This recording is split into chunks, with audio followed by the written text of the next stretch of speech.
Hello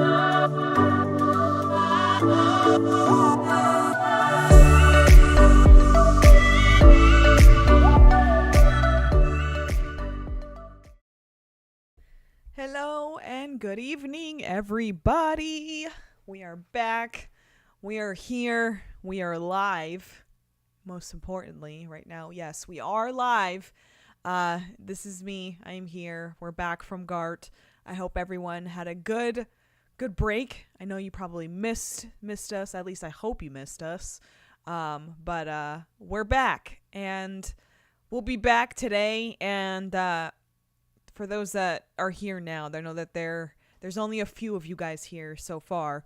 But I want to let you guys know that Saturday's episode of Hooks and Harmony is pre-recorded. I did pre-record that this afternoon for you guys, so that you guys could still have a show and could still celebrate America together, even though we'll be out and about. But I still figured you guys could still have a playlist going.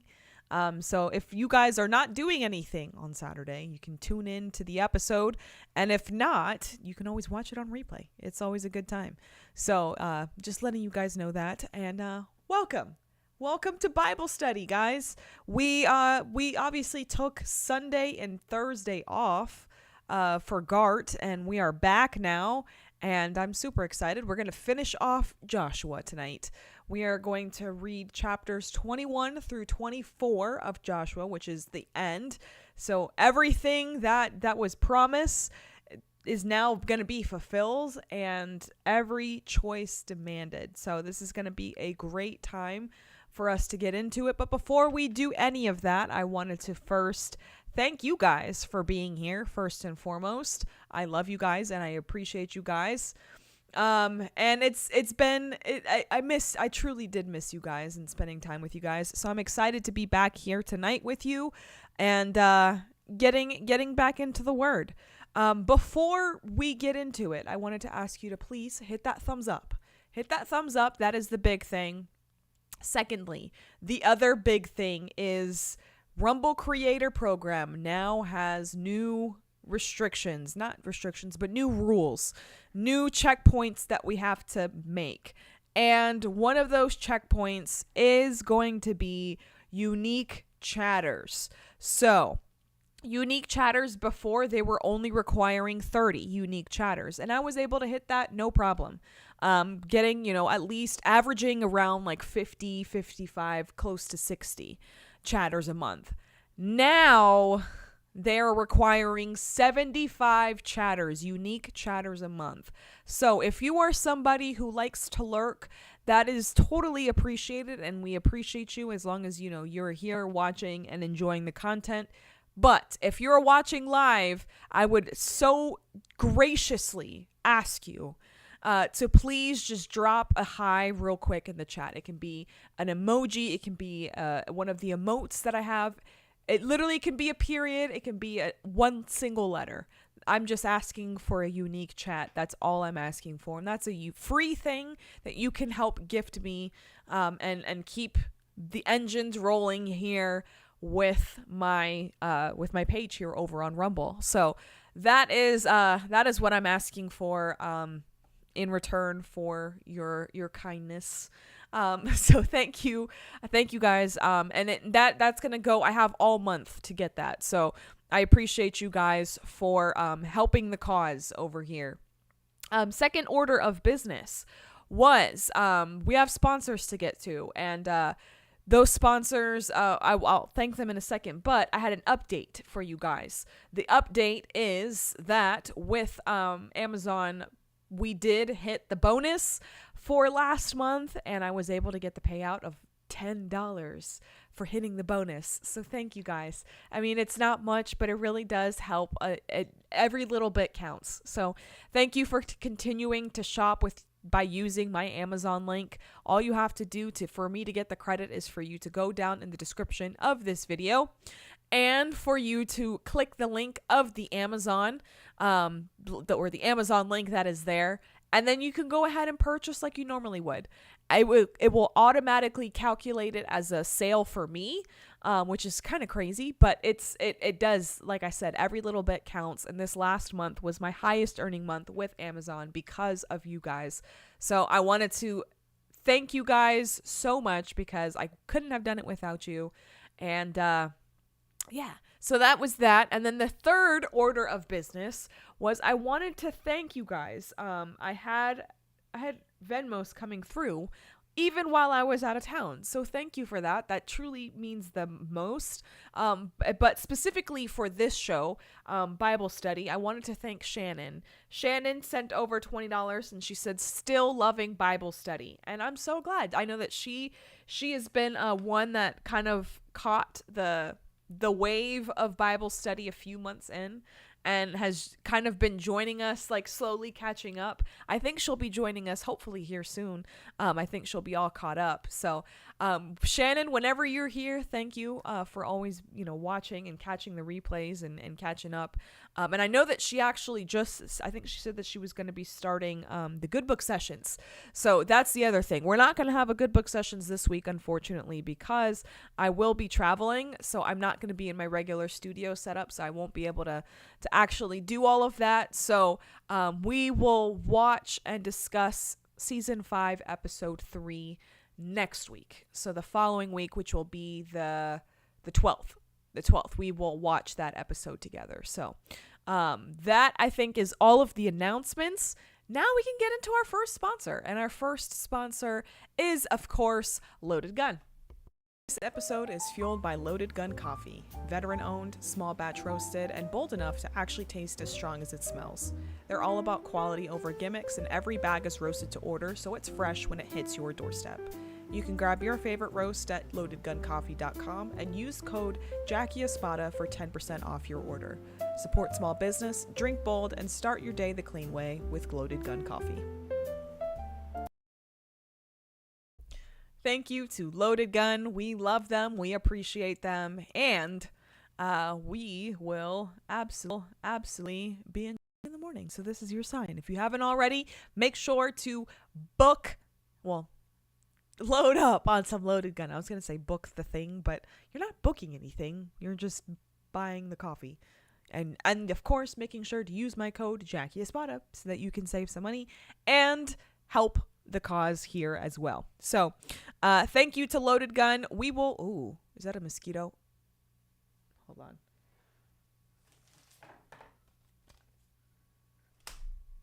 I think I got it. Aha. So we will get to the last two sponsors later on into the show, but yeah, did you guys I literally killed the thing. It landed on the light and I got it real quick. That was pretty cool. Anyways, let's keep going. We are getting into Joshua 21 through 24. And this is the end. This is the end of the book of Joshua. These 4 chapters are the closing movement, essentially, and they kind of move in a deliberate sequence. So chapter 21, we have the Levites receiving their cities, so we'll see that. And then chapter 22, we have the East Jordan tribes going home. They build an altar, and the West Jordan tribes, they want to go to war. So we'll see what happens there. Chapter 23 is Joshua's farewell address. He's old, he's near death, and he's got a few things still left to say. So we'll get there in chapter 23, and then in chapter 24, we have the covenant renewal at Shechem. So we will see that and then close out the book of Joshua. So, yeah, Jennifer, she said, where is it? She said, Jackie just smacked our foreheads. I surely did. And in fact, I need to move this for a second. So I moved things around on my screen, and I need to actually, let's move that back up, and then we'll move, where's the pinned message one? There we go. We'll move this here. Perfect. We'll move that there so that if we get a larger, longer message, um, we'll be able to do what we need to do there. Perfect. Okay, so Cam said, my Rumble video isn't working, so I'm watching on YouTube and chatting on my phone. Well, thank you for that is also a great thing. We appreciate you for being over on YouTube, because yes, I am over on YouTube as well. So thank you. If you guys wouldn't mind going over to YouTube real quick, hitting that thumbs up, and then coming right back to Rumble. We love Rumble. We appreciate them. And until YouTube gets their act together, and stops being so just, I don't know, communist, we will love to just keep over here on Rumble. I do plan on expanding platforms as well too. I just gotta set all that up. I want to eventually, I have to continue. If you guys don't follow me on Instagram, these will be the last few things before we actually get into because we're almost 15 minutes in. We haven't started reading anything. Anyways, last few things. I want to start streaming to like TikTok, because I can stream over there. Get more people. That'd be fun. More people coming over to Bible study. So that I have to get more followers on Instagram. I'm so close to getting 1,000. Once I'm at 1,000 followers on Instagram, then I can go live on Instagram. So if you're not following me on Instagram, go and do that. It's at its.jackie.espada. So go follow me over on Instagram. And I think I'm going to probably have to do Twitch at some point. And there was another one that Cam suggested. I don't remember what it is now. But expanding, because we can read the Word of God on those platforms. I may not be able to stream all of my shows, like The Chosen, the Good Book Sessions, or Hooks and Harmony, but I can at least stream my Bible study, because it's just me talking to the camera and reading. So that works, right? All right. Anyways, let's get into the Word. Chapter 21, the Levites are the last group to receive their inheritance. And theirs looks completely different than everyone else's. Of course, we know this because they have said it 1,000,001 times, but they do not get any territory. There's no block of land that is set apart for the Levites. Instead, they get 48 cities that are scattered throughout all 12 tribes. And then chapter 21 closes with a declaration that stops the entire book in its tracks. So let's get into it. I am reading, as always, from the She Reads Truth Bible. This is the Christian Standard Bible. This is the one that I've been enjoying recently as I've been doing my read through. And you guys can join along. Find it in the description. There's a link there for you. It is an affiliate link. Anytime you click on that link, I do make a sale, and I do make some commission. So that is for me not to get in trouble with the necessary authorities. But anyways, the Levites, chapter 21. The Levite family heads approached the priest Eleazar, Joshua, son of Nun, and the family heads of the Israelite tribes. At Shiloh in the land of Canaan, they told them, "The Lord commanded through Moses that we be given cities to live in, with their pasture lands for our livestock." So the Israelites, by the Lord's command, gave the Levites these cities with their pasture lands from their inheritance. So, obviously, the Levite families approach the heads, and they approach Eleazar, Joshua, and the tribal leaders at Shiloh, and they tell them, look, the Lord commanded through Moses that we get these cities with the pasture lands. They're citing Numbers 35, 1-8, which was a command given 40 years earlier in the wilderness, and now it's being claimed in the promised land. So this is like this is the Zelophehad's daughters pattern again. Remember them from a few chapters back? Basically, they knew what God commanded, citing it precisely, and then they came forward to claim it. So the same thing is happening here. The Levites, because the Lord commanded, they distribute the cities because it's not negotiable, it's not debated, it's an act of obedience to a long-standing divine instruction. So, That is where we're starting. Now we're going to get into the actual cities. So let's see what it says. Verse 4. The lot came out from the Kohathite clans.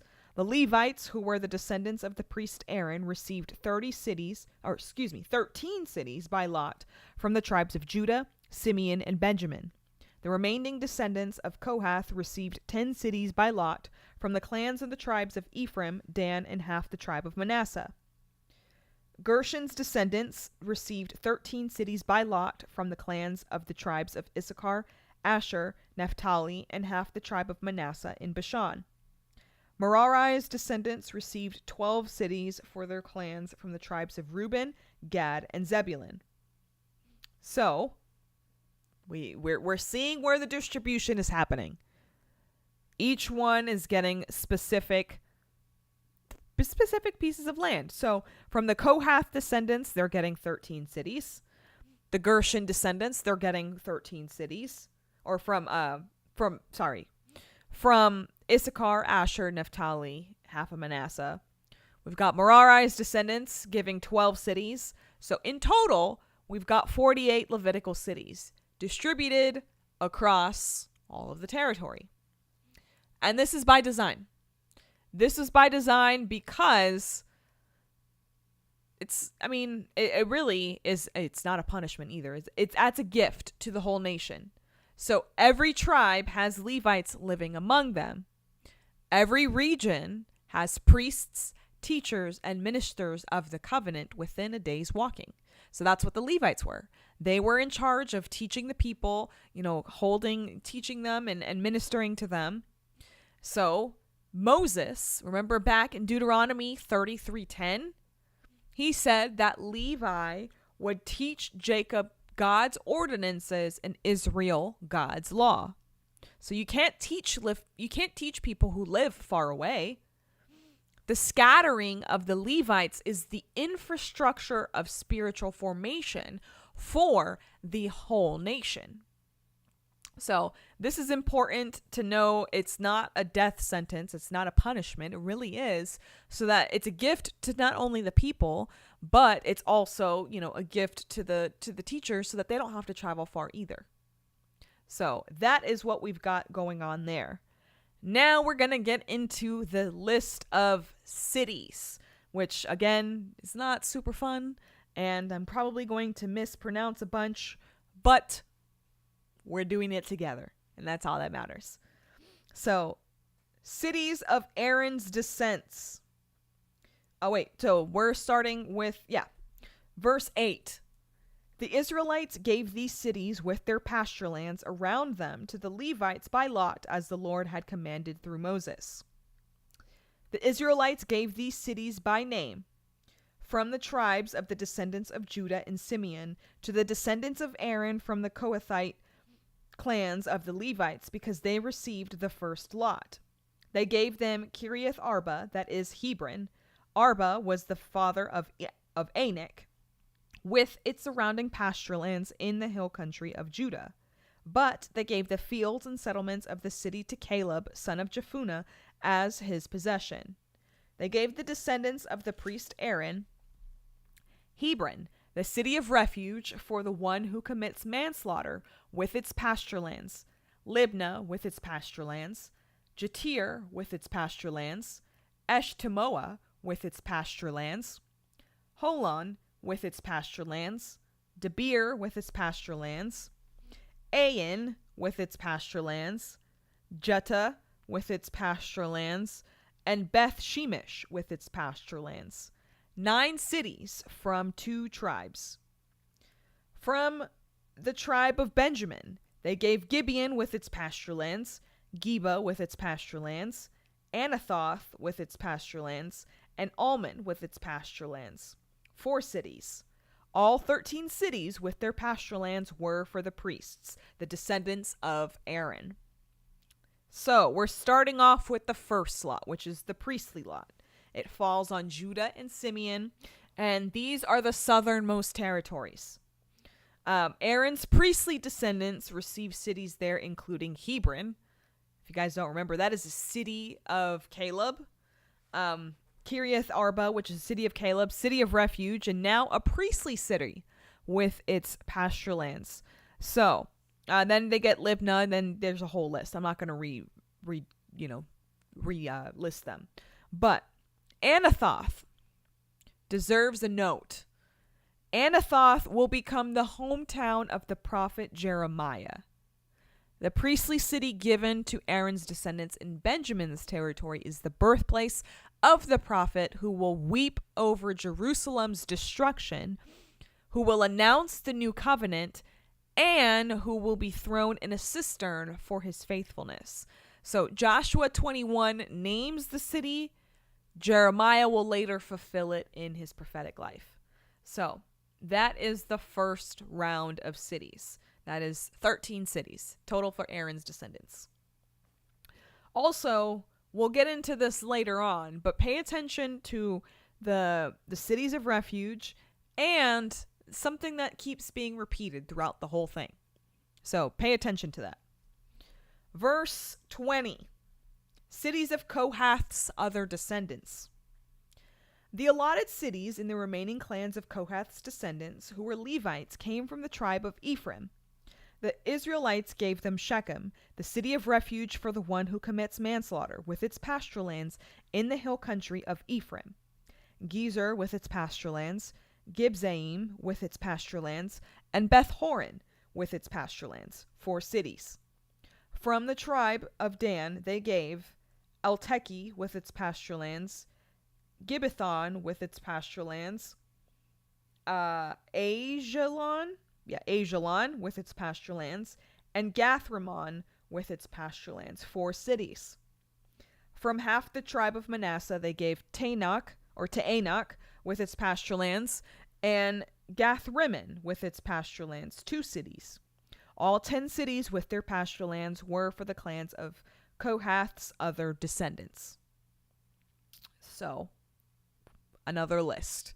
Nothing too crazy to note here. Just another list. All right, let's keep going. Verse 27. Cities of Gershon's descent. From half the tribe of Manasseh, they gave the descendants of Gershon, who were of the Levites' clans. Golan, the city of refuge for the one who commits manslaughter, with its pasture lands in Bashan. The Beshtera with its pasture lands, I don't know. I could be wrong. 2 cities.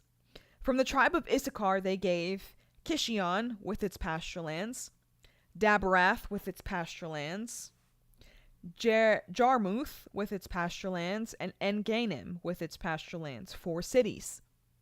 From the tribe of Asher, they gave Mishal with its pasture lands, Abdon with its pasture lands, Helkath with its pasture lands, and Rehob with its pasture lands, 4 cities. From the tribe of Naphtali, they gave Kadesh in Galilee, the city of refuge for the one who commits manslaughter, with its pasture lands, Hamath Dor with its pasture lands, and Kartan with its pasture lands, 3 cities. All 13 cities with their pasture lands were for the Gershonites by their clans. So again, nothing too crazy to write home about here. Another list totaling 13 cities.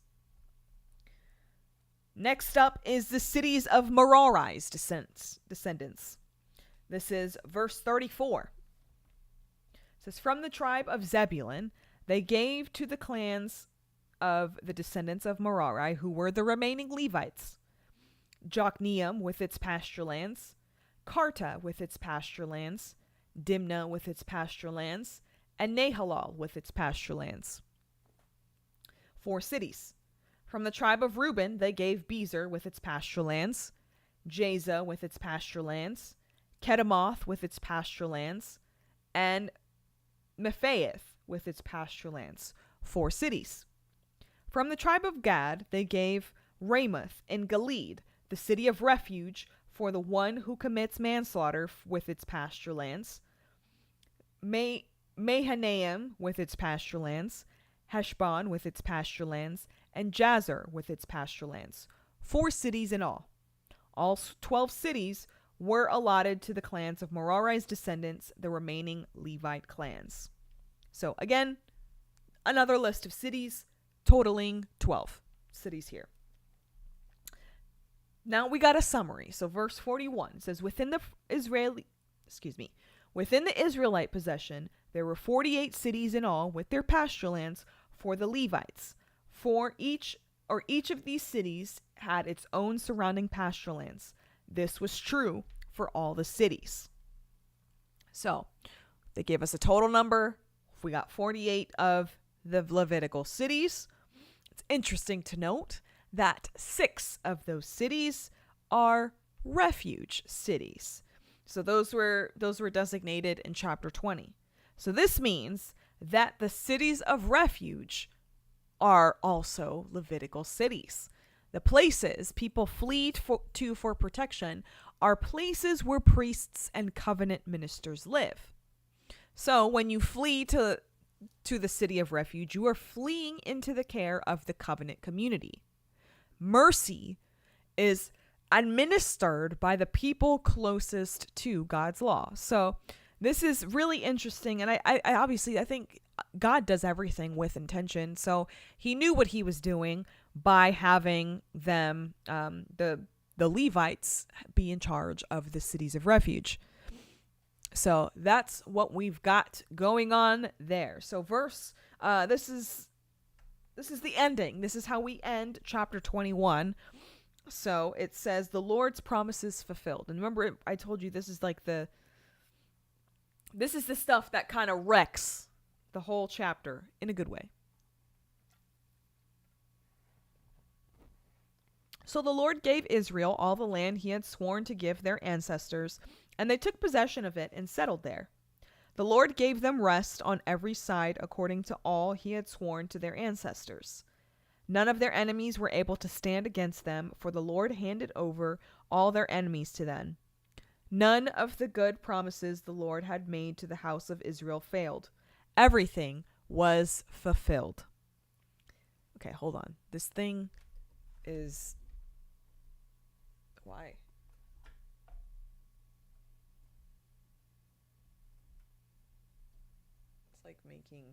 It's like going up and down and like flickering that light. All right. Can you not? Thanks. All right. So this last little bit that we just read, there's 3 declarations in 3 verses. The first one, the land promise was fulfilled. The second was the rest promise was fulfilled. And the last one was not one good promise failed. Everything was fulfilled. So this is one of the most complete statements of divine faithfulness in the entire conquest narrative. Like, after 9 chapters of city lists and boundary descriptions, the narrator finally pulls back and to give us a panoramic view, meaning that God did what he said he would do. And it wasn't just a little bit. It was every single word of it. And those three things truly give us, all the details that we need. It just shows us who God is in our life. And it is amazing to end on chapter 21 with that declaration. So that is how we end chapter 21. Now we are going to get into chapter 22. Chapter 22 is the East Jordan folks. They finally get to head home. And when they head home, they decide that they're going to build an altar and almost cause a civil war with their West Jordan tribes. So what looks like apostasy turns out to be a memorial. So we'll see what almost happens here. How we should, this is something that I feel like we like a lesson we can be using today. Don't just rush to conclusions. We should be talking and having conversations with people and trying to understand their point of view. And yeah, maybe they have a stupid point of view and they may not be completely right, but try to understand them so that you can help teach them the right way. So that I think is what we've got going on there. So that is a good lesson for us to kind of keep an eye on in chapter 22. Let us get into it. Joshua summoned the Reubenites, Gadites, and half the tribe of Manasseh and told them, "You have done everything Moses, the Lord's servant, commanded you and have obeyed me in everything I commanded you. You have not deserted your brothers even once this whole time, but you have carried out the requirement of the command of the Lord your God. Now that he has given your brothers rest, just as he promised them, return to your homes in your own land that Moses, the Lord's servant, gave you across the Jordan. Only carefully obey the command and instruction that Moses, the Lord's servant, gave you, to love the Lord your God, walk in all his ways, keep his commands, be loyal to him, and serve him with all your heart and all your soul." Joshua blessed them and sent them on their way, and they went to their homes. Moses had given territory to half the tribe of Manasseh in Bashan, but Joshua had given territory to the other half with their brothers on the west side of the Jordan. When Joshua sent them to their homes and blessed them, he said, "Return to your homes with great wealth, a huge number of cattle and silver, gold, bronze, iron, and a large quantity of clothing. Share the spoil of your enemies with your brothers." So, Joshua summons the Reubenites, Gadites, and half the tribe of Manasseh, all the folks that are going back to the other side, and, he gives them a farewell blessing. He says that they have done everything that the Lord's servant commanded them, and you didn't desert your brothers, so you guys get to go back. So they kept their end of the promise. Now he gives them a blessing. And the blessing includes 5 farewell verbs. He says to love, to walk, to keep, to remain, and to serve. So this is the Shema. Remember, we read this also. The Shema applied to departure.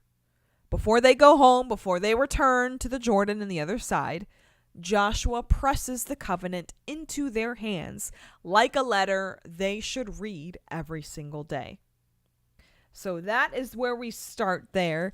And then verse 8 says to share the spoil of your enemies with your brothers. Joshua tells them to share everything. This echoes David's ruling in 1 Samuel, which we'll get to in a little bit, but this is something that will stand the test of time. It is, it's a small principle of communal participation, and it is something that is embedded now in covenant life. So let's continue on here. I hope I haven't lost you. But now we're on chapter 22, verse 12. Yeah, verse 12. No, 9. Excuse me. 9 through 12 is what we're reading now. It says, "Eastern tribes build an altar." So things are about to get a little dicey. The Reubenites, Gadites, and half the tribe of Manasseh left the Israelites at Shiloh in the land of Canaan to return to their own land of Gilead, which they took the possession of according to the Lord's command through Moses. When they came to the region of the Jordan in the land of Canaan, the Reubenites, Gadites, and half the tribe of Manasseh built a large, impressive altar there by the Jordan. Then the Israelites heard it and said, "Look, the Reubenites, Gadites, and half the tribe of Manasseh have built an altar on the frontier of the land of Canaan at the region of the Jordan on the Israelite side." When the Israelites heard this, the entire Israelite community assembled at Shiloh to go to war against them. So that's kind of crazy. The East Jordan tribes cross back over and decide that they're gonna build an altar. And, word reaches the rest of Israel, and Israel's response is immediate. They get up and they're like, "We're going to war. That's it. We're going to war." Let's go have a conversation with them. Let's go see what they're doing. Let's go ask questions, send a messenger, anything. No, Everybody, get your swords. We're going off and we're going to war. That seems a little extreme. But the reason why it is so extreme is because the altar looked exactly what Deuteronomy 12 and Leviticus 17 prohibited. Worship at an unauthorized site outside the central sanctuary.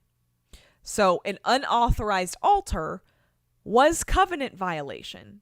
So, the thing that they didn't want to bring down the whole community with God's judgment that they, swore to do in chapter 7, they don't want that to happen again. So, the HN lesson is very fresh in their mind. So they didn't want to take any chances. They didn't want to, do anything, but they made a mistake. Their mistake was that they didn't ask before they said, let's go, we're going to war. They didn't ask God first.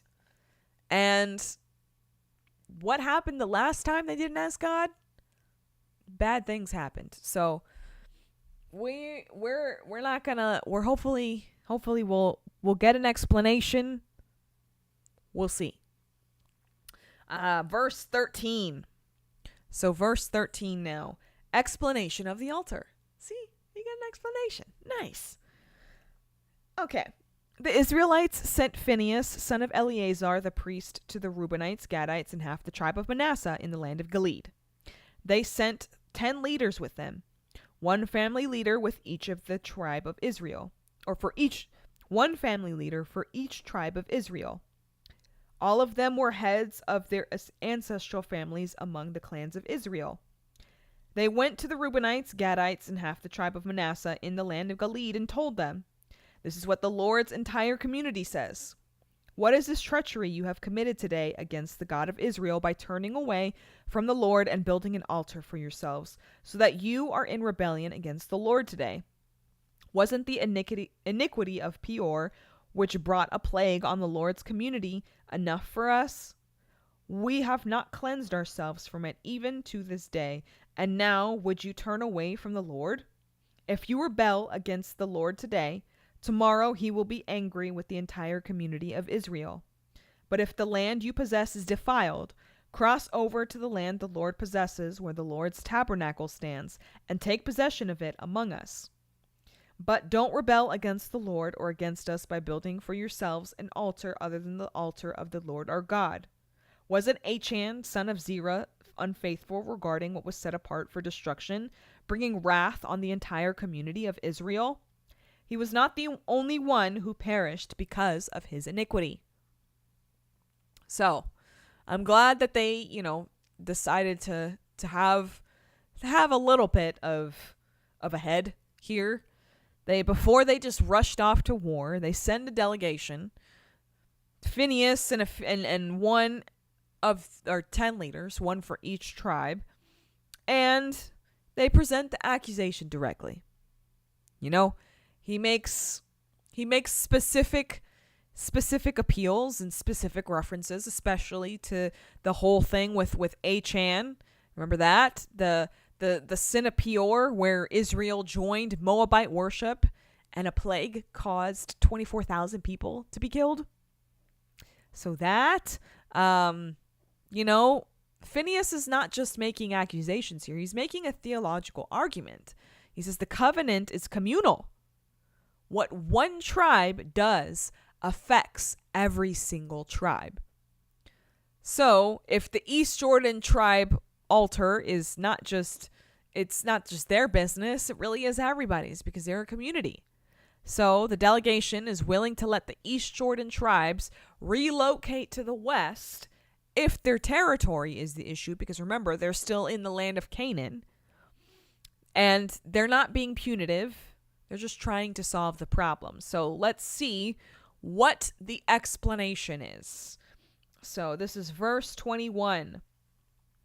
And it says, "The Reubenites, Gadites, and half the tribe of Manasseh answered the heads of the Israelite clans. The mighty one, God, the Lord. The mighty one, God, the Lord. He knows, and may Israel also know. Do not spare us today if it was in rebellion or treachery against the Lord, that we have built for ourselves an altar to turn away from him. May the Lord himself hold us accountable if we intended to offer burnt offerings and grain offerings on it, or to sacrifice fellowship offerings on it. We actually did this from a specific concern that in the future your descendants might say to our descendants, what relationship do you have with the Lord, the God of Israel? For the Lord has made the Jordan a border between us and your descendants of Reuben and Gad. You have no share in the Lord, so your descendants may cause our descendants to stop fearing the Lord. Therefore we said, let's take action and build an altar for ourselves, but not for burnt offerings or sacrifice. Instead, it is to be a witness between us and you, between the generations after us, so that we may carry out the worship of the Lord in his presence with our burnt offerings, sacrifices, and fellowship offerings. Then, in the future, your descendants will not be able to say to our descendants, you have no share in the Lord. We thought that if they said this to us, to our generations in the future, we would reply, look at the replica of the Lord's altar that our ancestors made, not for burnt offerings or sacrifice, but as a witness between us and you. We would never ever rebel against the Lord or turn away from him today by building an altar for burnt offering, grain offering, or sacrifice, other than the altar of the Lord our God, which is in front of his tabernacle. So I do like this response by the East Jordan tribes. But the thing that they do is they open up with an emphatic declaration.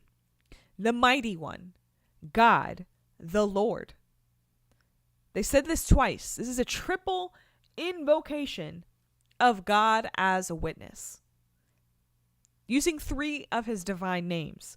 This is the most formal oath-swearing language in the chapter.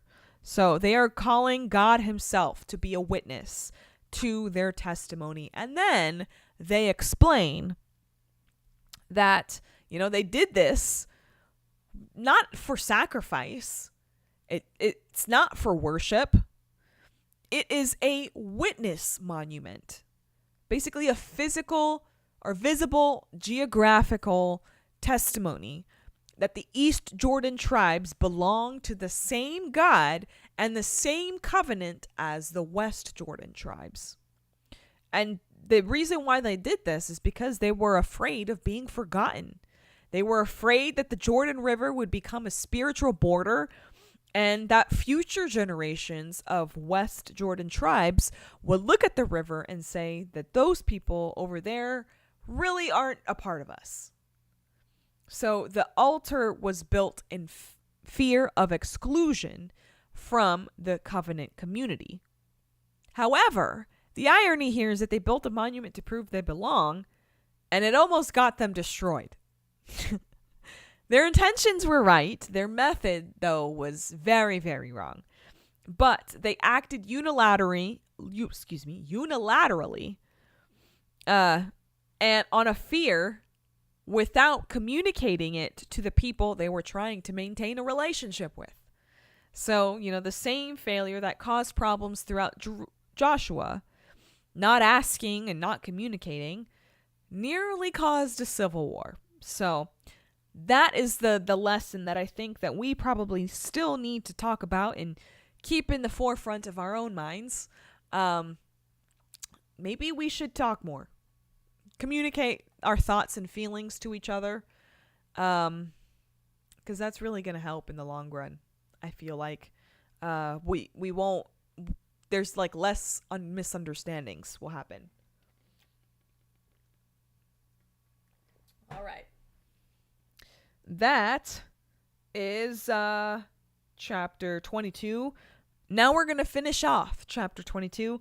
Verse 30 is where we're starting, 30 through 34, and we're going to end here. So conflict resolved. It says, when the priest Phinehas and the community leaders, the heads of Israel's clans who were with him, heard what the descendants of Reuben, Gad, and Manasseh had to say, they were pleased. Phinehas, son of Eleazar, the priest, said to the descendants of Reuben, Gad, and Manasseh, "Today we know that the Lord is among us because we have not committed this treachery against him. As a result, we have rescued the Israelites from the Lord's power." Then the priest Phinehas, son of Eleazar, and the leaders returned from the Reubenites and Gadites in the land of Gilead to the Israelites in the land of Canaan and brought back a report to them. The Israelites were pleased with the report, and they pleased God. They spoke no more about going to war against them to ravage the land where the Reubenites and Gadites lived. So the Reubenites and Gadites named the altar It. It is a witness between us that the Lord is good. So, Phinehas and the leaders hear the explanation, and they're satisfied. They understand. So they go back and report to the community. The community is glad, and the war is off. Thankfully, they name the altar. They name it It. And this Christian Standard Bible uses it is a witness. And it is also Ed. Ed in Hebrew. So I'll put it up on the screen. Hello. There we go. Ed. So Ed in Hebrew is also the name. The altar's name is its purpose. It means witness. It's not a sacrifice, not worship. It's testimony. So that is that. But this is one of the most practical chapters. This chapter teaches us about conflict resolution. A near disaster was averted because the community sent a delegation before going to war. The delegation listened before pronouncing judgment. The accused has an opportunity to explain themselves, and the explanation was accepted in good faith. Of course, after that, the community acknowledged they were wrong in their assumption. And like I said, everything just kind of lines up and sets us up to being, a nice little conflict resolution moment. Kind of teaches us some things that we should probably be learning and doing in our own day-to-day lives. So yeah, that is chapter 22. We are going to pause here for a quick second. We're going to pause here and thank our last few sponsors before we get into the last two chapters. I also need I need a quick pause for my voice. So let's get into our sponsors. First one being In His Word. I'm a woman-owned, family-run Christian brand from the Pacific Northwest. 3 sisters and their moms started this business out of their kitchen, creating faith-based apparel and home goods designed to keep us rooted in God's Word. Every design is prayed over, crafted by hand, and made with the mission of helping you carry Scripture into your everyday life. Whether it's a bold reminder or something more subtle that keeps your heart steady, you can shop their collection at inhisword.us and use my code JackieEspada for $10 off orders over $70. That's inhisword.us. Faith you can wear and carry wherever you go. I love In His Word, and in fact, I love them so much that I just noticed that they have a whole they have a whole America 250 collection that I think that you guys need. So hold on, I'll pull it in. I had it here before and then it stopped sharing my screen. So here it is. All right, there we go. So look at that. They have a whole America 250. They have pillows, they have shirts, they have all the goodies. You guys need to grab some of this. Look at that. Look at these pillows and the shirts. Special 250th edition. This is the hat that Cam has right here. I mean, all of these. Pray for Home. These are awesome shirts, guys. Awesome things. They're family owned. They're unique designs. They actually one of the sisters came on my show at the beginning or the end of last year. Yeah. At the end of last year, and we had a great conversation, and there's a lot of intentionality behind each and every one of their products. They don't just find whatever is up on the internet and copy and paste it. They really do make every single one of their designs on their own. So go and support them. Buy up their Pray for the Nation collection, and honestly, any of their collections, because they're all really, really good. I mean, you can't go wrong with any of their products. I actually probably need to get some more of their stuff, but so many good options on their site for you. And if you don't see something that you like, you can absolutely contact them, and they can do custom orders as well. So make sure to reach out to In His Word to grab your merch. Our last sponsor is, of course, one of our favorites. We all love them and we appreciate them. And, of course, they are Tamarack Garden. 3 boys taught me 2 things. Summer is an adventure and bugs are relentless. As an herbalist, I know you don't need harsh chemicals to protect your family. Here at Tamarack Garden, we've got you covered with natural sunscreen, mosquito and tick repellent that's even safe for your pets, a salve to draw out bug bites, and soothing sunburn cream, all made with the power of plants. Because we think summer memories should last longer than the bug bites. Tamarack Garden. Protect your family naturally and eat your weeds. I was not trying to start the show over, but we love Tamarack Garden, and we got to spend so much time with them last weekend. In fact, I do have one of their nice, I got their merchandise. So I have a t-shirt that you'll see me in. I have a hoodie now. Well, not a hoodie, a zip up. So great. And you can grab some of their merchandise too on their website, and you can use my code Jackie Espada, and you can get $10 off your orders of $50 or more. So thank you to Tamarack Garden. Thank you In His Word. And also thank you Loaded Gun for sponsoring this show. We are going to get into chapter 23 now. So chapter 23 of Joshua. So obviously the Levites got their land. They got their parts of land. And then the eastern tribes return home after fulfilling their end of the deal. And they almost caused a civil war, but it was just a misunderstanding. Everything's okay. We're all good. It's fine. And now we're going to get into chapter 23. Chapter 23 is shorter. It's shorter, but it is Joshua's farewell address. Oh, that was a bug. We're not doing that. So yeah, an old man who has seen God keep every promise for decades stands before a nation and uses his remaining words to say, be careful what you mix into, be careful about what you mix into this. So let's see what he has to say. Chapter 23. So, a long time before the Lord had given Israel rest from all the enemies around them, Joshua was old, advanced in age. So Joshua summoned all Israel, including its elders, leaders, judges, and officers, and said to them, I am old and advanced in age. Okay. So it opens up with a time marker. Not an exact time marker. It doesn't necessarily tell us exactly how long Joshua is right now. It just says a long time after the Lord had given Israel over. So we don't know. It just says a long time. The conquest that we saw was not recent. Joshua has had many, many years to watch the land settle and the tribes occupy their territories and the covenant community form. So he has seen it from both sides, both the fighting side and now the farming side. So he's dying. He knows it. He calls everyone together one last time, and he's going to give them one final word. So let's see what he says.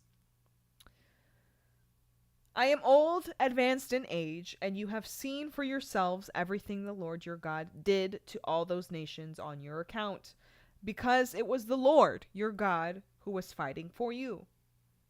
See, I have allotted these remaining nations to you as an inheritance for your tribes, including all the nations I have destroyed from the Jordan westward to the Mediterranean Sea. The Lord your God will force them back on your account and drive them out before you before you so that you can take possession of their land as the Lord your God promised you. So Joshua opens by pointing to what they've seen. He shows the campaign, and the campaign is being reframed from Israel's perspective to God's. So it is not Israel's military achievement. It was 100% God fighting on Israel's behalf. Then he notes what remains. He says that there are unconquered territories, which are the Philistine cities, one coastal region, or the coastal regions in the northern areas. He says those are still on the table. They've been allotted, but they haven't been possessed yet.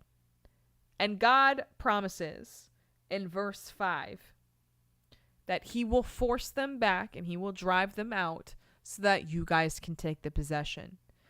The future tense of the covenant is still God's initiative. Israel's role is to just move into what God is making available. And that goes for our lives too. God is not asking for you to know all the things, to know all, to know everything, to be able to fight every battle. What he just wants you to do is to take out the leap of faith, step out in faith, and if you can do that, he will make sure to bless you abundantly. So, let's see what else Joshua has to say. Verse 6 says, "Be very strong and continue obeying all that is written in the book of the law of Moses, so that you do not turn from it to the right or left, and so that you do not associate with these nations remaining among you. Do not call on the names of their gods or make an oath to them. Do not serve them or bow in worship to them. Instead, be loyal to the Lord your God as you have been to this day." So, remember back in chapter 1? The command Joshua received from God in chapter 1, be strong and courageous, keep the book of the law. It now comes from Joshua's mouth to the leaders. He says it straight up. He says, be very strong and continue obeying all that is written in the book of the law of Moses. The same instruction. Now, from a dying man who has spent his whole life following it. And of course, he gives us a specific application. He says, do not associate with these nations remaining among you. Do not call on the names of their gods and make an oath to them. Do not serve them or bow in worship to them. That makes sense. But there's a positive command. It ends with this. It says, instead, be loyal to the Lord your God as you have been to this day. What's up with all these freaking bugs, man? Just killed the bug that was on my notes. Gross. Okay. As you have been to this day, right? Joshua is not despairing about the future. He is grounding. He is not saying that you guys weren't loyal. You guys have been loyal, even now.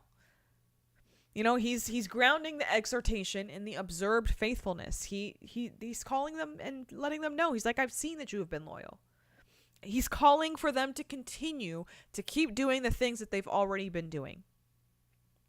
So now let's see what's next. Verse 9. Verse 9, the power of the covenant. It says, the Lord has driven out great and powerful nations before you, and no one is able to stand against you to this day. One of you routed 1,000 because the Lord your God was fighting for you as he promised. So, diligently watch yourselves. Love the Lord your God. So, one of you routed 1,000. No one was able to stand against you. This is because the Lord your God was fighting for you as he promised you. And therefore, we are to love the Lord your God. The instruction is to love God. And it's given because of what God has already done. It's a response.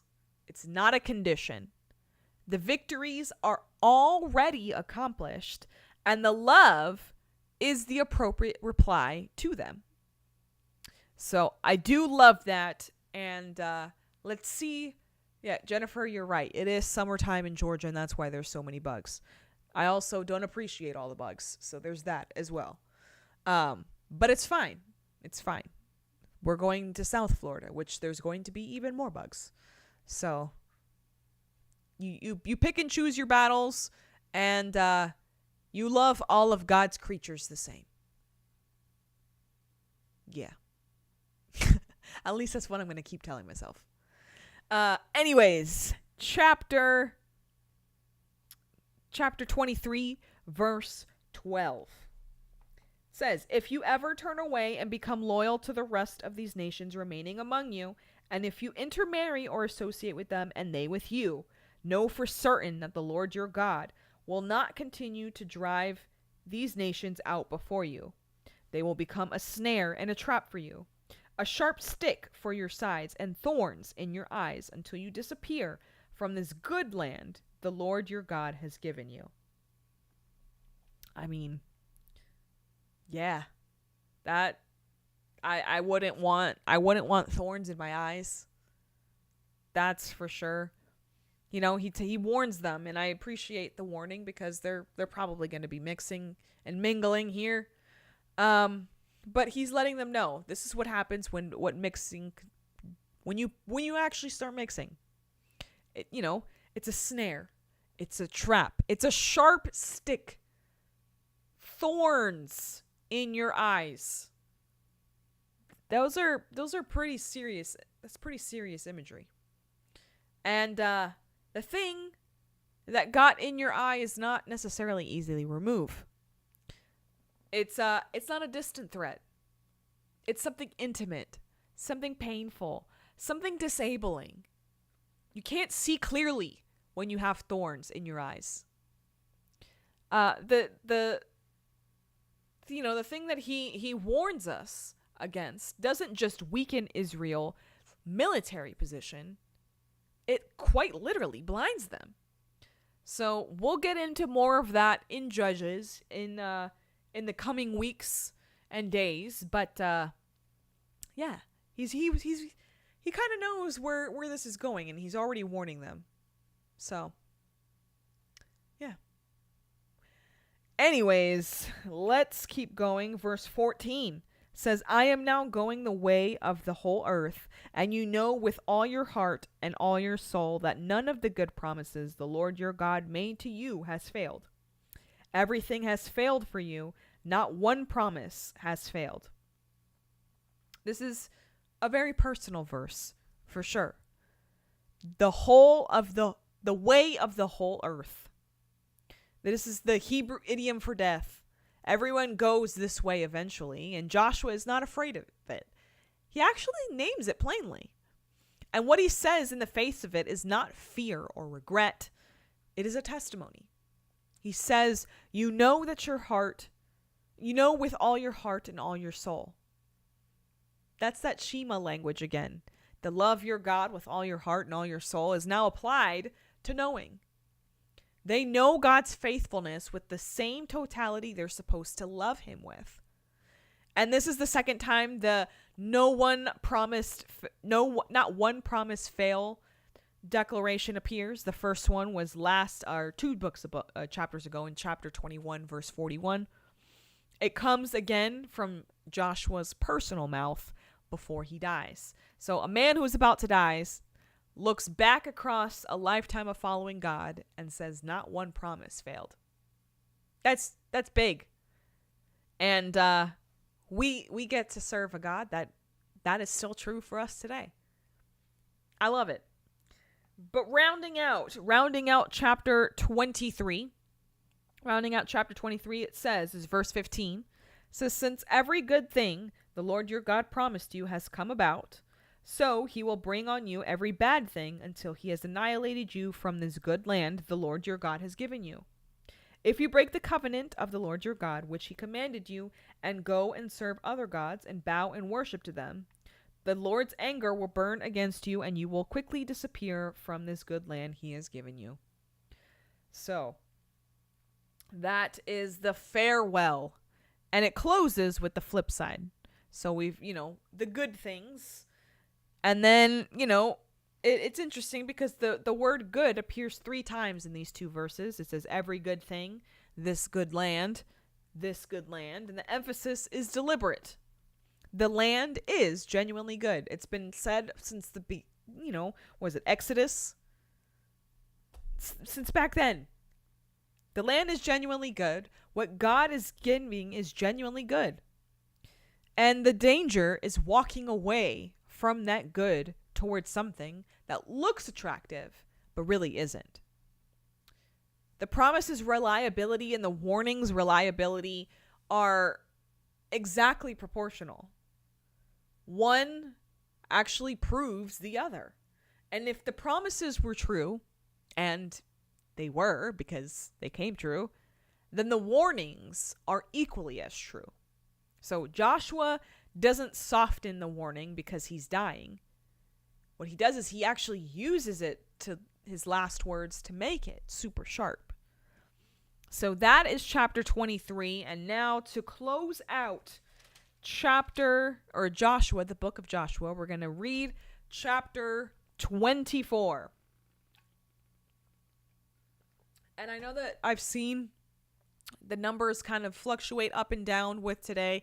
I'm just asking you guys, if you do pop in, if you guys haven't already, make sure to drop a quick hi in the chat, or a bye, or an emoji or anything like that. Unique chatters are huge, especially with the new Rumble Creator program stipulations that they have going on.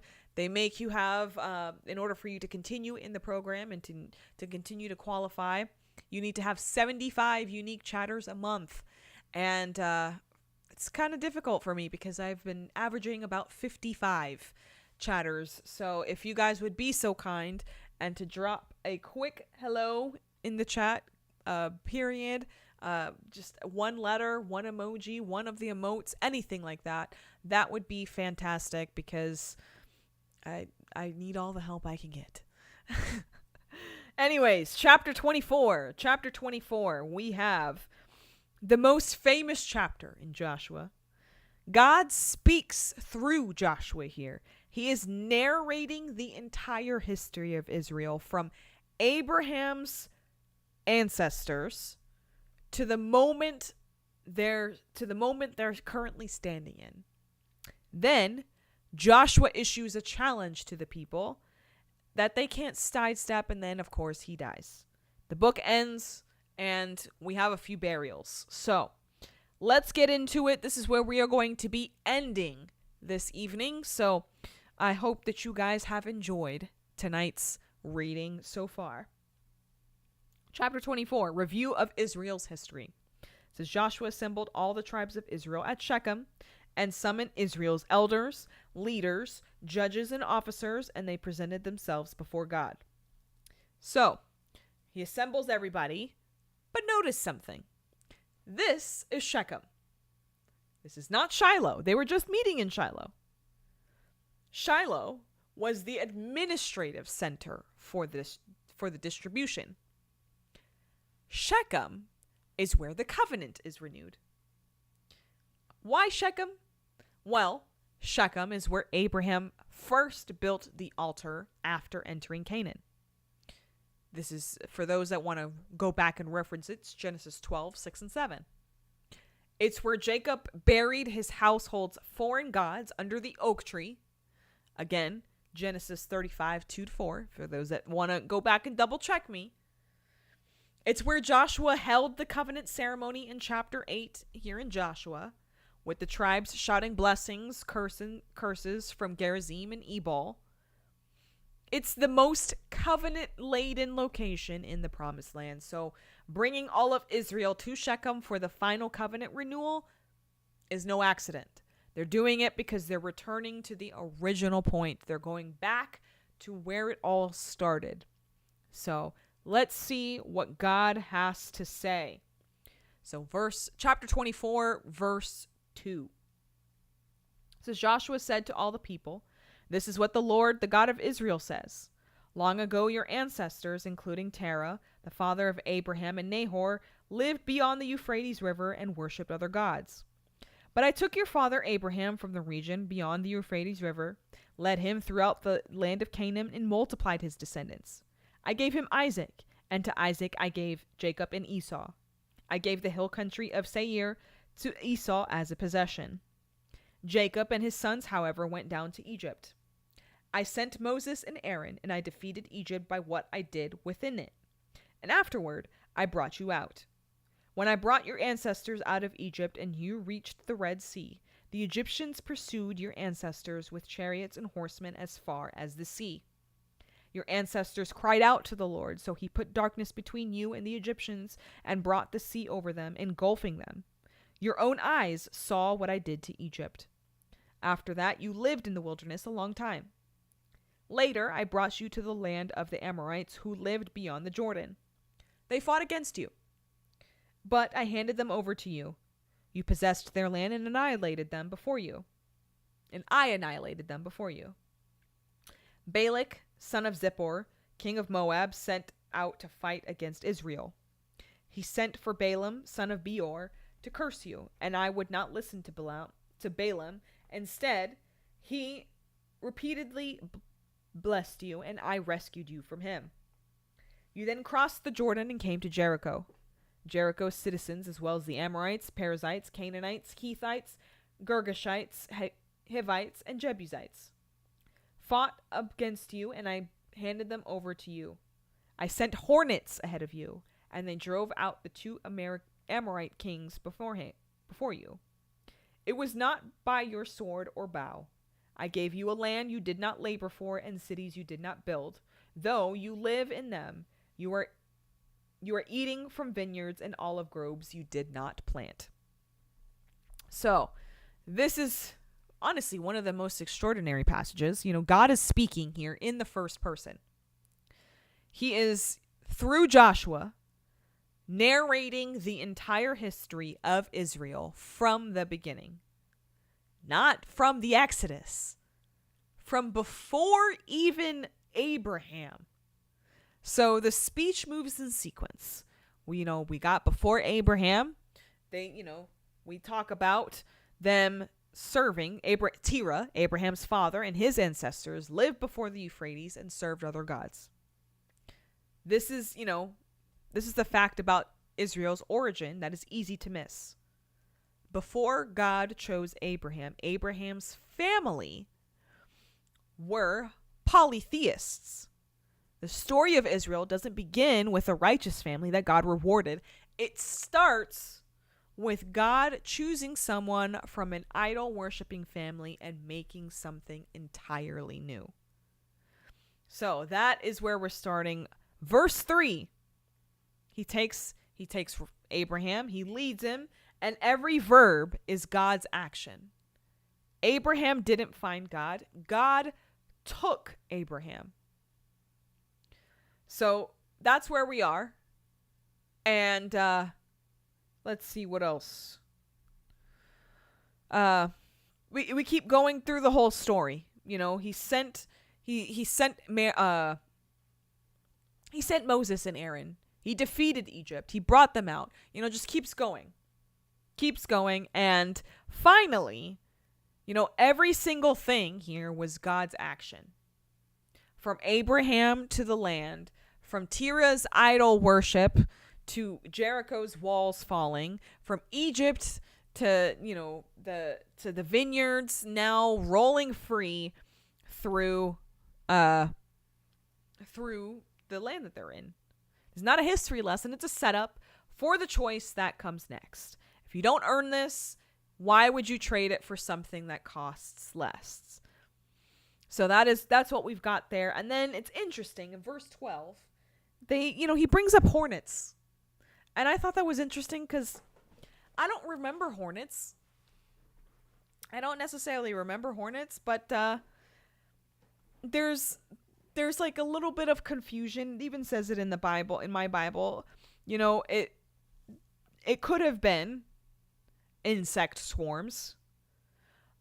Others kind of read it more metaphorically, and they kind of see it as more of like a terror or panic that God sent instead of Israel or head of Israel, instead of it just being, like actual hornets. So either way, if you think it's actual hornets or if you think it's just terror, makes sense, I guess. So that's what we've got going on there. Um, oh, look at you guys. So, okay, well, I wanted to real quickly.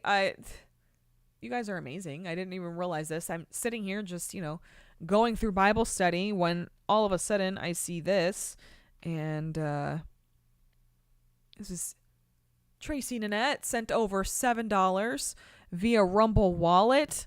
I think what is it? It's Tether. Yeah, that's so cool. Thank you, Tracy. I don't ever. So Evan, for my birthday in Deadwood, sent me birthday sats through Aqua, I think. Yeah. I thought that was cool. And I thought that I love it. So thank you for tipping that way. I think it's either whatever option you choose. I truly appreciate it. So no, it was Ethereum. So thank you. Thank you so much. And yeah, it is weird. I don't necessarily know how to work it, Tracy, either. So I appreciate it. And then ZBM said support is on its way in all like single letters. So thank you for that. Appreciate it. So thank you. I didn't know what I was sending. I still can't figure it out. I don't, like I said, I don't know. My guess is that you choose whatever what is it, the crypto you want. I think Bitcoin is like the top one that everybody likes to use, but it's a personal preference, I guess. But yeah, verse 14 of chapter 24. Now we're going to renew some covenants. So I hope that you guys are ready for it. So therefore, fear the Lord and worship him in sincerity and truth. Get rid of the gods your ancestors worshipped behind or beyond the Euphrates River and in Egypt, and worship the Lord. But if it doesn't please you to worship the Lord, choose for yourselves today. Which will you worship? The gods your ancestors worshipped beyond the Euphrates, or the gods of the Amorites in whose land you are living? As for me and my family, we will worship the Lord. I feel like that is the most famous line. That is right there, the most famous line in all of the book of the Bible. It's on people's walls. It's so famous.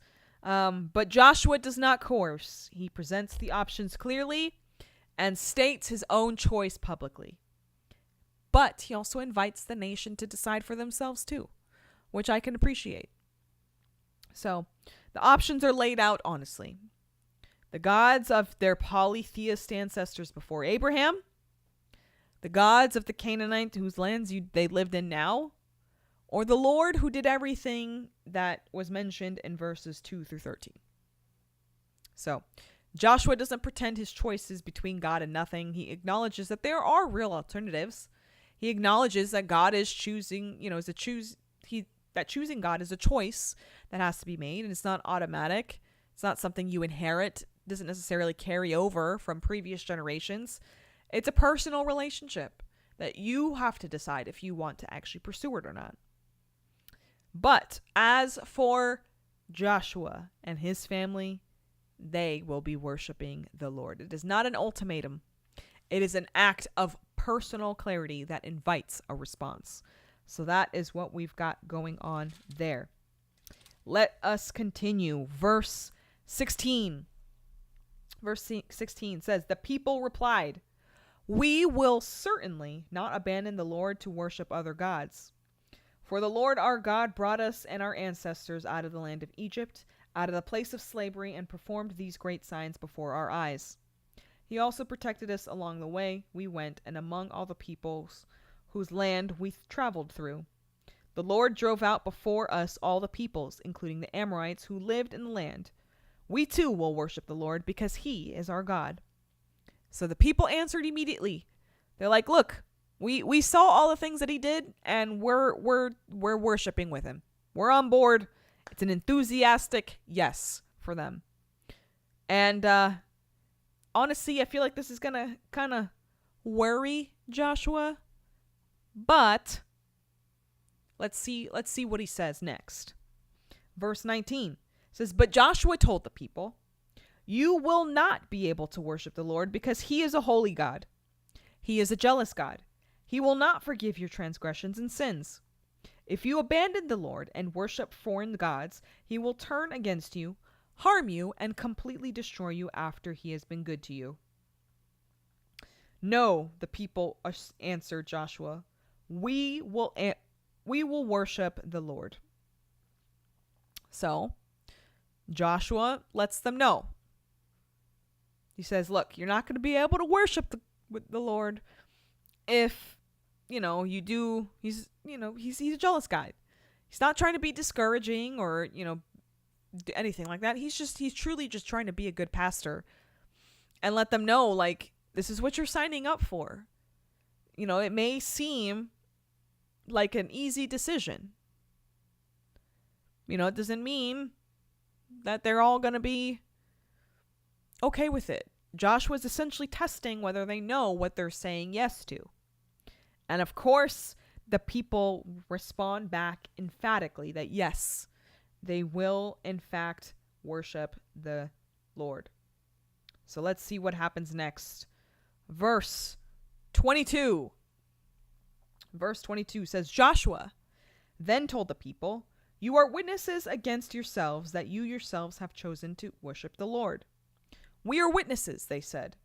'Then get rid of the foreign gods that are among you and turn your hearts to the Lord, the God of Israel.' So the people said to Joshua, 'We will worship the Lord our God and obey him.'" Okay, I just, choked in the middle of that, but that's fine. Joshua pivots, though. He tells them that they are witnesses to themselves that, you have chosen to worship the Lord. They are witnesses against themselves, I meant. So their own declaration, which was spoken to the public before all of Israel at the covenant site in Shechem, is now the testimony that will stand against them if they decide to walk away. So this is holding a little bit of legal weight here. But these are not just intentions, they are testimony. They become the standard by which future faithfulness or unfaithfulness will be judged. So it's important. All right, verse 27 or 25 says, "On that day, Joshua made a covenant for the people at Shechem and established a statute and ordinance for them. Joshua recorded these things in the book of the law of God. He also took a large stone and set it up there under the oak of the sanctuary of the Lord. And Joshua said to all the people, 'You see this stone, it will be a witness against us, for it has heard all the words the Lord said to us, and it will be a witness against you, so that you will not deny the Lord your God.' Then Joshua sent the people away, each to his own inheritance." So Joshua made the covenant. He records it all in the book, and then he takes a large stone and he sets it up as a memorial site. This right here marks the third major stone memorial in Joshua. The first was the 12 stones from the Jordan in chapter 4. Remember the memorial crossing? The second was the stone over Achan's grave in chapter 7. And now we have the covenant stone at Shechem, which is a memorial of their commitment. But this is described differently from the Jordan stones. The Jordan stones were built to generate questions from children. Like, what do these stones mean? This stone is to be a witness, explicitly named as such by Joshua. A stone that has heard, the stone of Shechem, which has been the site of the covenant site of Abraham, now going to be the most legal, formal witnesses. So it not only witnesses for them, it witnesses against them as well. So this makes the covenant very real. The commitment is very real, and that's what we've got going on here. Verse 29 through 31, we got the people. The people are going home now, and now we're gonna have to bury some leaders, unfortunately. So here we go. Verse 29. All these things all after these things, the Lord's servant, Joshua, son of Nun, died at the age of 110.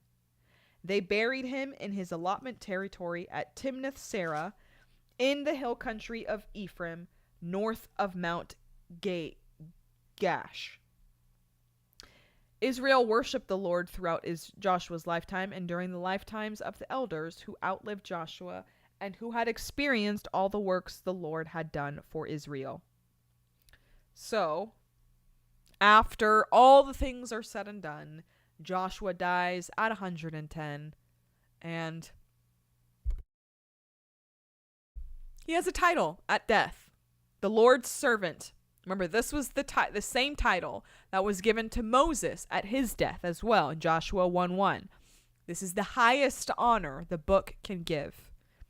Joshua, of course, is buried at Timnath-Serah, which is the smallest city he asked for, that he rebuilt himself in the hill country of Ephraim. And it made a point to talk about how faithful Joshua was and the people were during Joshua's lifetime and for the generation after. Obviously, we'll get into Judges and we'll see what happens next, but we'll see. Well, right now they're good. They're faithful. Let's see what happens next. Chapter 24 verse 32, and this is where we are ending today. So it says, Joseph's bones, which the Israelites had brought up from Egypt, were buried at Shechem in the parcel of land Jacob had purchased from the sons of Hamor, Shechem's father, for 100 pieces of silver. It was an inheritance for Joseph's descendants. And Eleazar, son of Aaron, died, and they buried him at Gibeah, which had been given to his son Phinehas in the hill country of Ephraim. So, the book of Joshua ends with 3 burials in succession. We've got the first burial, which is Joseph's bones. And Joseph, if you guys don't remember from Genesis 50:25, made the Israelites swear to carry his bones out of Egypt when God finally delivered them. So Exodus 13:19 is Moses taking the bones when Israel left Egypt.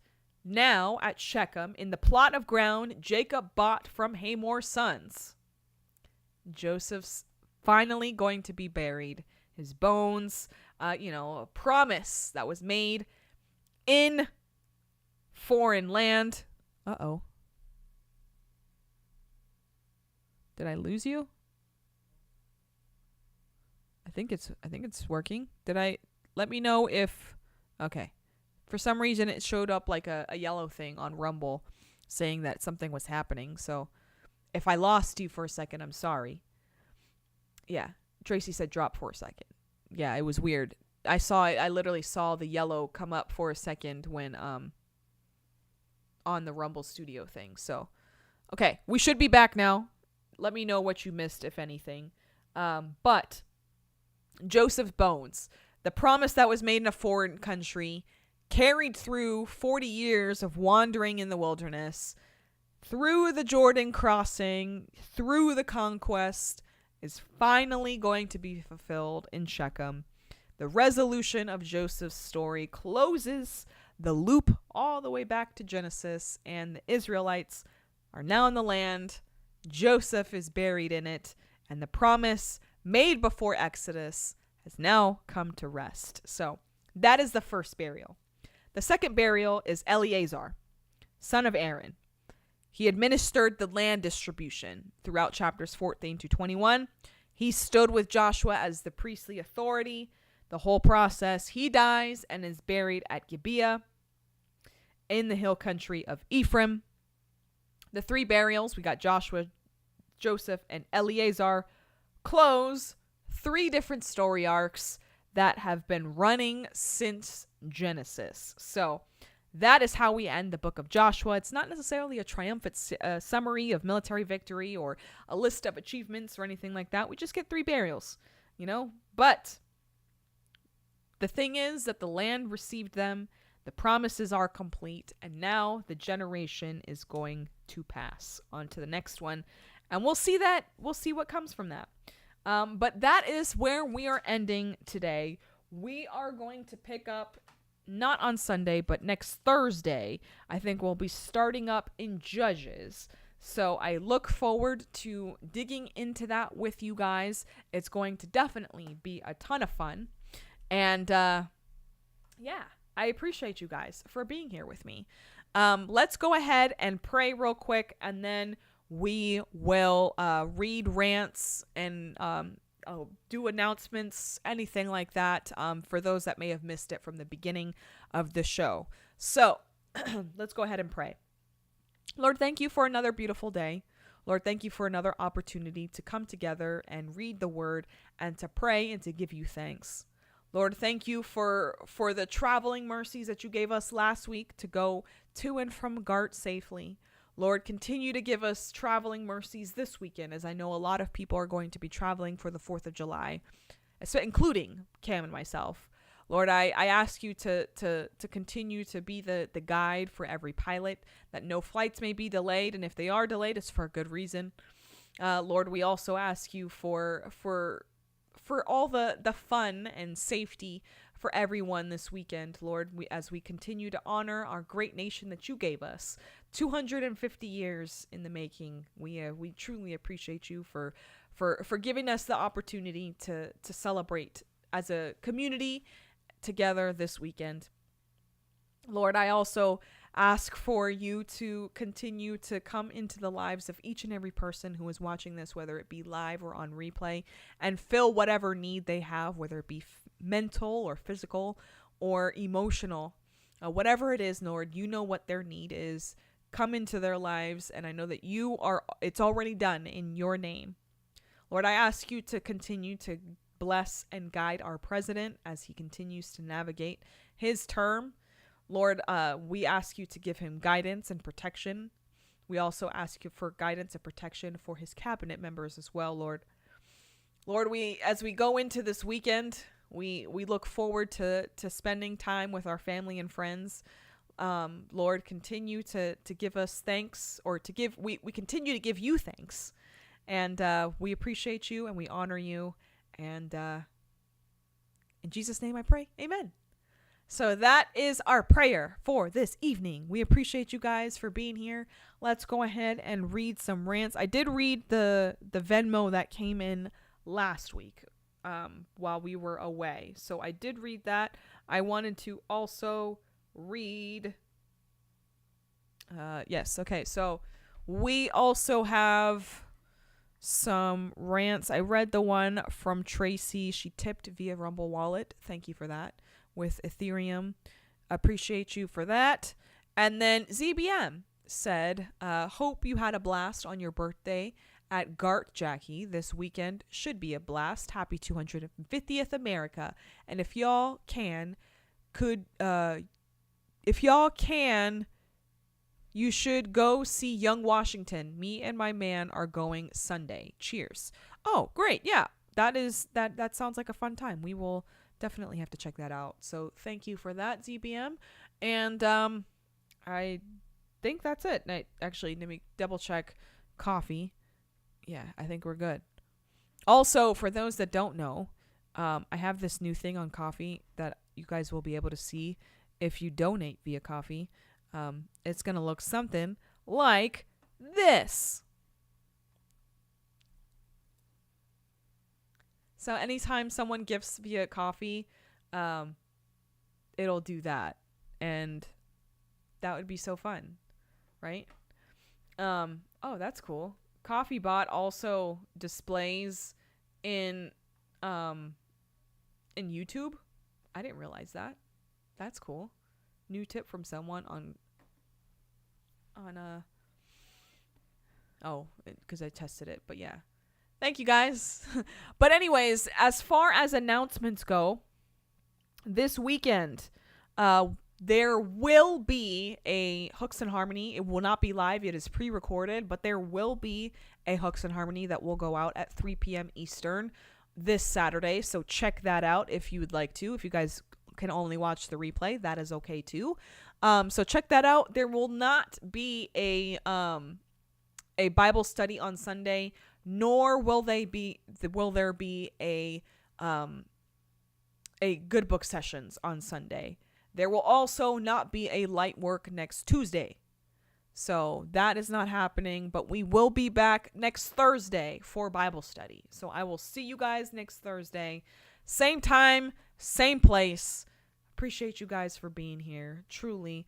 And if you're not a unique chatter, if you guys have been lurking all show and you haven't dropped a hi or anything or a wave or anything in the chat, what are you waiting for? Anyways, love you guys, appreciate you, and I will see you guys next week. Bye.